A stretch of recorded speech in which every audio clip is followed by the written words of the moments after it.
पाकिस्तान तहरीक इंसाफ के साबिक रहनुमा आदिल अब्बासी उनकी बाजियाबी के लिए एक दरख्वास्त दायर की गई थी तहरीक इंसाफ की जानिब से।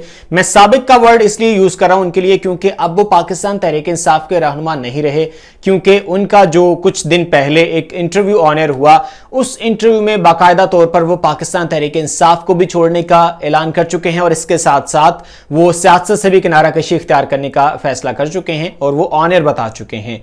अब उस इंटरव्यू के बाद उनका किसी भी तरह से कोई सियासी जमात से भी ताल्लुक नहीं है और सियासत से भी उन्होंने किनारा कशी इख्तियार कर ली है।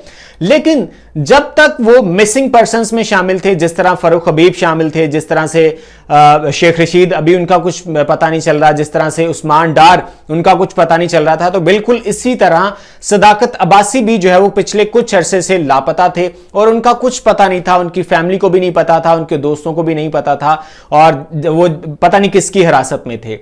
अब उनकी बाजियाबी के लिए तहरीक इंसाफ की जानिब से एक दरखास्त दायर कर रखी गई थी। जिस तरह उस्मान डार की बाजियाबी के लिए दरखास्त दायर कर रखी गई थी, बिल्कुल इसी तरह सदाकत अब्बासी की बाजियाबी के लिए भी जो है वो दरखास्त दायर कर रखी गई थी। उस्मान डार तो वापस आ गए। उस्मान डार कहां से बरामद हुए? उस्मान डार बरामद हुए कामरान शाहिद की हवेली से। वहां से उन्होंने एक इंटरव्यू रिकॉर्ड कराया, इंटरव्यू ऑन एयर हुआ और उस इंटरव्यू में उन्होंने संगीन इल्जामात लगाए पाकिस्तान तहरीक इंसाफ पर, चेयरमैन तहरीक इंसाफ इमरान खान पर, और फिर 9 मई के वाकयात की सारी जिम्मेदारी उन पर डाली गई, प्लानिंग ज़मान पार्क में, ये सारा कुछ, ये सारी स्टोरीज वो हैं जो कि आप जानते हैं और उस पर मुतादिद बार हम भी बात कर चुके हैं और तमाम सोशल मीडिया और मेन स्ट्रीम मीडिया पर भी बात हो चुकी है। लेकिन आज की जो इंपॉर्टेंट अपडेट है वो मैंने आपके साथ शेयर करनी है। वीडियो को आप आखिर तक देखिएगा। आज की जो अपडेट है वो है एक कुछ इंटरेस्टिंग बात यह है कि तहरीक साबिक जो रहनुमा है तहरीक इंसाफ के सदाकत अब्बासी, वो 2 रोज पहले उनका जो इंटरव्यू ऑन एयर हुआ, उस इंटरव्यू में वो सियासत से किनारा कशी इख्तियार कर चुके हैं। लेकिन जो उनकी बाजियाबी के लिए दरखास्त जो दायर की गई थी उस पर समाअत ज़ाहिरा चल रही थी और आपको पता है कि पाकिस्तान तहरीक इंसाफ की जानिब से जो जिम्मेदारियां कबूल की गई हैं वो शेर अफजल मरवत हैं, फिर लतीफ़ खोसा हैं, बाबर अवान हैं, ये वकला की कानूनी टीम है, नईम हैदर पंजोता हैं, ये सारी इनकी लीगल टीम है जो कि तहरीक इंसाफ के जितने भी लीगल मामलात हैं उनको देख रही है। तो बाबर अवान की जानिब से जो है वो सदाकत अब्बासी की बाजियाबी के लिए दरखास्त जो है वो दायर की गई थी और उस दरखास्त पर जो है वो फैसला आना था। तो वो जो फैसला है, वो जो अपडेट्स हैं वो बड़ी इंटरेस्टिंग है। उस हवाले से मैं आपके साथ आज की वीडियो में जो है वो मैं शेयर करने वाला हूं। लेकिन इससे पहले मेरे नज़र से खबर जो गुजर रही है वो ये है कि जो तहरीक इंसाफ के लिए मुश्किल टाइम है ये बढ़ता चला जा रहा है, ये कम नहीं हो रहा।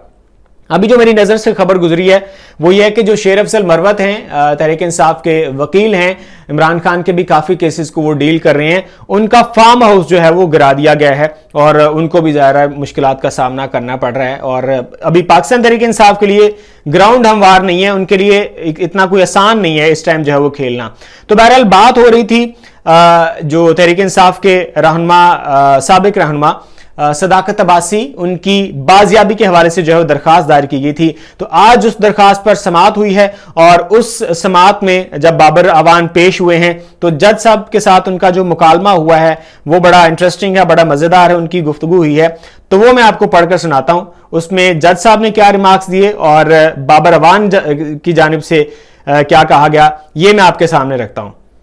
तो जनाब आज तो जनाब सदाकत अब्बासी की बाजियाबी के लिए दायर दरखास्त पर आज समाअत हुई और समाअत में फिर जो चीफ जस्टिस साहब हैं उन्होंने बड़े यानी एक मज़ाहिया से अंदाज में बाबर अवान साहब से पूछा जो कि वकील हैं तहरीक इंसाफ के, जी डॉक्टर साहब बंदा वापस आ गया है?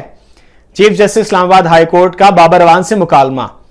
तो फिर बाबर अवान ने क्या कहा, यह बड़ी इंटरेस्टिंग बात, मैं उस मर्द हुर्रियत एंकर को सलाम पेश करना चाहता हूं जिसने बंदा बाजियाब करवाया। यानी यहां पर बात हो रही है डॉन न्यूज के जो एंकर हैं आदिल शाजेब, जिन्होंने ये इंटरव्यू कराया और जिस तरह से कामरान शाहिद ने उस्मान डार को बरामद कराया, बाजियाब कराया, बिल्कुल इसी तरह से सदाकत अब्बासी को आदिल शाजेब ने बाजियाब कराया। तो इन्होंने कहा, ये बाबर अवान ने, कि मैं उस मर्द हुर्रियत एंकर को सलाम पेश करना चाहता हूं जिसने बंदा बाजियाब करवा दिया। अदालत हुक्मनामे में लिखवा दे कि सदाकत अब्बासी केस में एंकर को फल मिल गया है। यानी ये सारी मेहनत, सारी मशक्कत एंकर की ही थी। और बाबर अवान ने जवाब दिया, आपने एक लाइन में पूरी बात कर दी, फिर तो केस निपटा देते हैं। यानी जज साहब ने कहा कि अब तो आपने सारी बात ही खत्म कर दी कि आपका जो एंकर है बड़ी तगदो कर रहा था اس کو اس کی تقدو کا پھل مل گیا تو اب تو کیس پھر نپٹا دیتے ہیں. تو چیف جسٹس جو ہائی کورٹ ہیں انہوں نے بابر وان کو یہ جواب دیا اور بابر وان کی صدا پر کمرہ عدالت میں پھر کہے لگ گئے. تو یہ بڑا ایک ذرا فنی سا انوائرمنٹ آج کریٹ ہو گیا اور یہ جو درخواست ہے اب اس کو مستقل طور پر ختم جو ہے وہ خارج کر دیا گیا ہے کیونکہ صداقت علی عباسی اب جیل سے باہر آ گئے ہیں اور یہ بازیابی ان کی جو ہے وہ ہو گئی ہے. جیل میں تو نہیں تھے, پتہ نہیں کہاں تھے, لیکن وہ جہاں بھی تھے وہ بازیاب ہو گئے ہیں. تو اب ان کی جو بازیابی کے حوالے سے جو درخواست دائر کی گئی تھی اس کو جو ہے وہ خارج کر دیا گیا ہے. تو یہ اس ٹائم صورتحال ہے. پاکستان تحریک انصاف کے جو رہنما ہیں ان کے لیے ابھی گراؤنڈ ہموار نہیں ہے, ان کو مشکلات کا سامنا ہے. یہ مشکلات ان کی کب کم ہوتی ہیں, الیکشن کا آگے ماحول بنتا ہوا دکھائی دے رہا ہے یا نہیں دے رہا, الیکشن پاکستان تحریک انصاف کے بغیر ہوں گے یا چیئرمین تحریک انصاف عمران خان کے بغیر ہوں گے, یہ تو جو ہے وہ آنے والا جو ٹائم ہے وہ بتا دے گا. لیکن کچھ اچھی امید کی جا رہی ہے, نومبر کا مہینہ جو ہے تحریک انصاف کے حوالے سے کچھ اچھی خبریں لے کر آ سکتا ہے. اس حوالے سے آپ کی کیا رائے ہے, نیچے کمنٹ سیکشن میں آپ اپنی رائے سے ہمیں ضرور آگاہ کر سکتے ہیں. مجھے اجازت دیجیے, اللہ حافظ.